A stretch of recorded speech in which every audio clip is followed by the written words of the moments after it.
पूर्ण साहित्य माहित झालं. आता बनवायची प्रक्रिया काय आपण प्रात्यक्षिक मध्ये बनवू, पण इथं माहित पाहिजे आपण कसं बनवणार आहे. पहिल्यांदा हे फ्रेश पाणी 160 लिटर पर्यंत भरून घ्यायचं. आता बाहेर एक छोटासा एक टब घ्यायचा, त्याच्यामध्ये हे शेण आहे 10 किलो आणि गोमूत्र हे मिक्स करून घ्यायचं आणि त्याची बारीक स्लरी करायची. आता इथं मनामध्ये एक प्रश्न निर्माण होतो की आता जर समजा ड्रीप आहे आता बऱ्यापैकी शेतकऱ्याकडे, तर मग ड्रीप वॉटर जाण्यासाठी हे शेण चॉकअप करतं ड्रीपला. हे आता माझ्याकडे ड्रीप आहे ना, मी बनवतो हे दरवेळेस, म्हणून मला माहिती त्यात काय काय अडचणी येतात.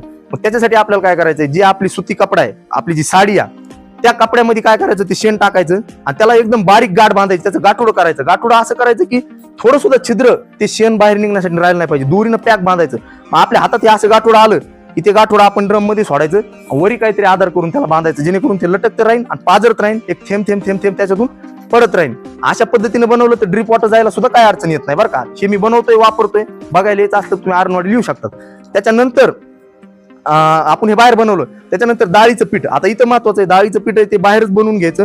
व्यवस्थित हाताने त्या गाठी ज्या आहेत त्या बारीक करून घ्यायच्या. डाळीच्या पिठाच्या गाठी बारीक करून घेतल्यामुळे काय होणार आहे, ती जी आपली आतमध्ये जी किण्वन प्रक्रिया आहे, फर्मेंटेशन आहे, ते व्यवस्थित होणार आहे.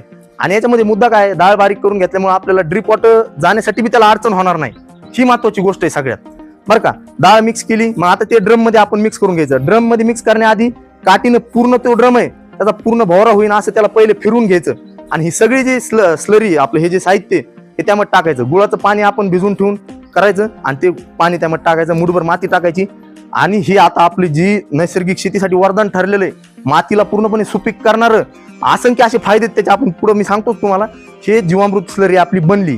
परंतु